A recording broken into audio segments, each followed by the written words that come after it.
결혼의 형태를 보면 남녀가 성적, 심리적, 경제적 결합을 통해 부부관계를 맺는 것이 일반적인 형태이죠. 결혼이라는 게. 근데 최근에는 동성간 결혼을 허용한 나라도 생겨나고 있고, 그 다음에 결혼을 반드시 남녀 간의 부부관계로 정의하기 어려워지는, 이게 이제 이성의 중심적인 거였잖아요, 사실은. 근데 유럽 선진국에서 법적인 제약을 피하고 혼인신고를 하지 않고 자연적인 동거 형태로 사는 부부들이 늘어나고 있어서 국가가 법으로 동거부부를 인정하기도 합니다.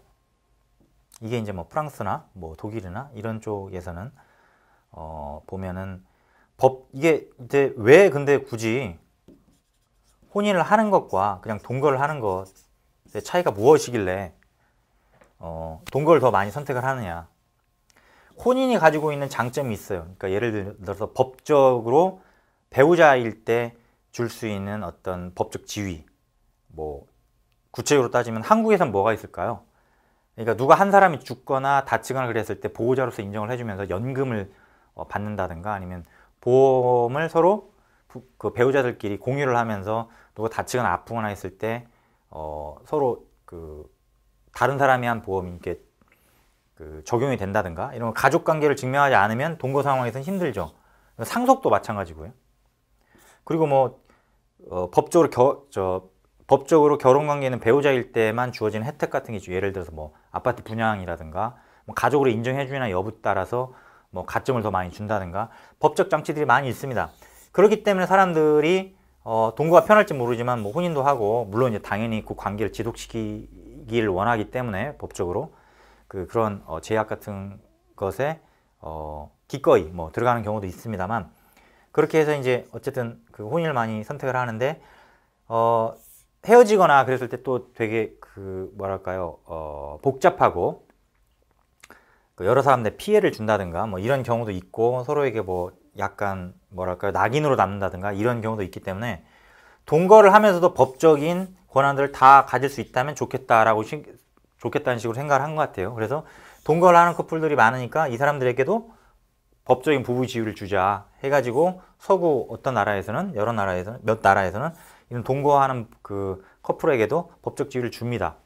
그러니까 이제 장점을 쏙 뽑은 그러한 동거 커플들이 많이 생기게 되는 것이죠.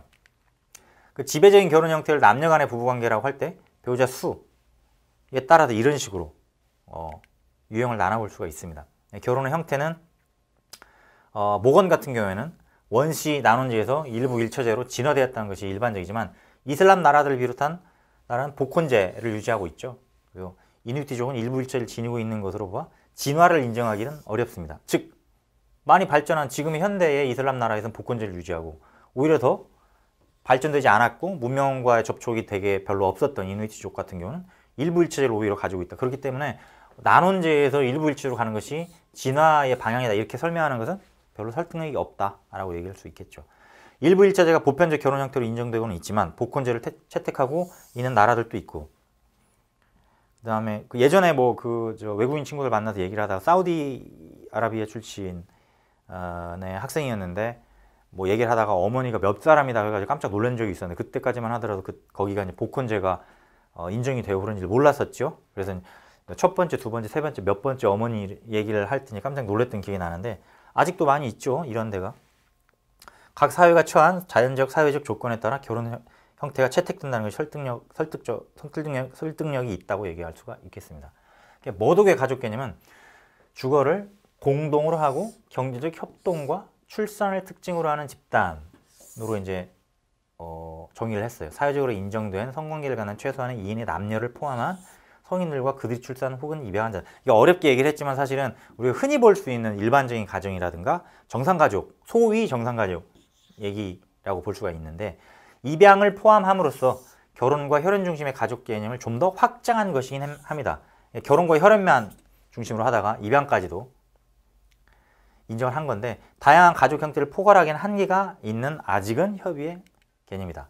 일상적 생활을 공동으로 영유하는 부부와 자녀들, 그들의 친척, 그리고 입양이나 기타 관계로 연대의식을 지닌 공동체의 집단, 이게 이제 이호재라고 하는 그 학자가 정의한 내용이라고 볼 수가 있습니다. 그러니까